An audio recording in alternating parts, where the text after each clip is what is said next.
Salut, salut, chers amis. Si vous êtes nouveau sur la chaîne, la meilleure des choses, je vous appelle chaque jour.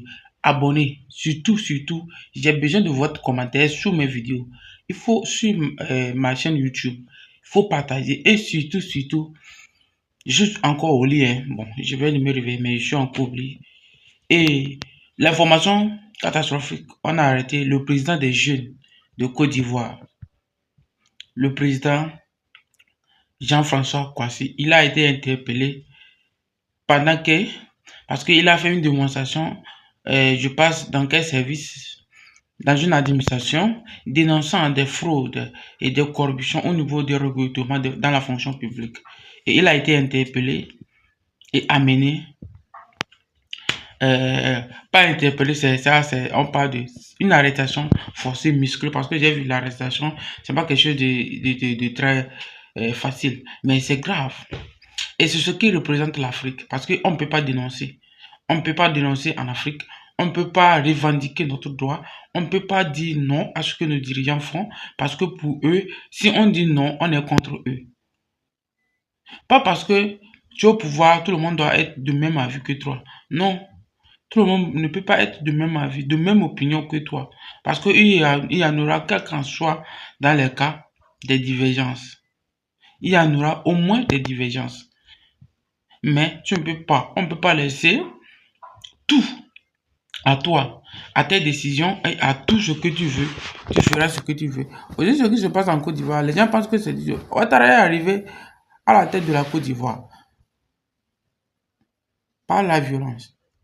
Et si vous ne faites pas attention, ça va se conclure avec des violences. Parce qu'avec des arrestations, c'est parce que de l'autre côté, ils ne veulent pas prendre les armes contre le pouvoir.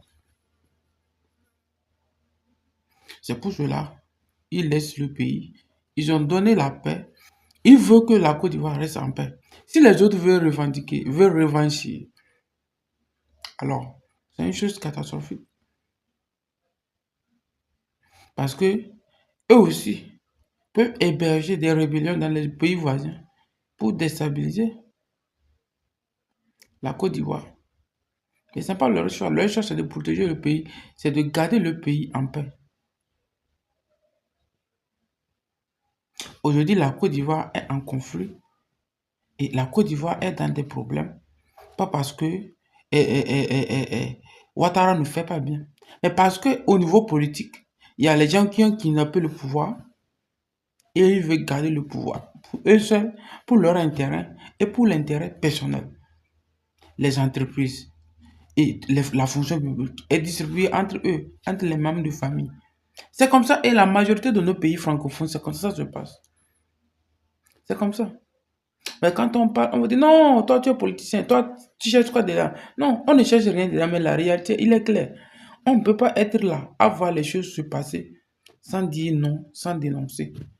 Parce que ça concerne le continent africain. Si la maison de ton voisin brûle, il faut l'éteindre avant que ça n'arrive chez toi. Aide-le à l'éteindre. Donc, Jean-François Coisy, courage.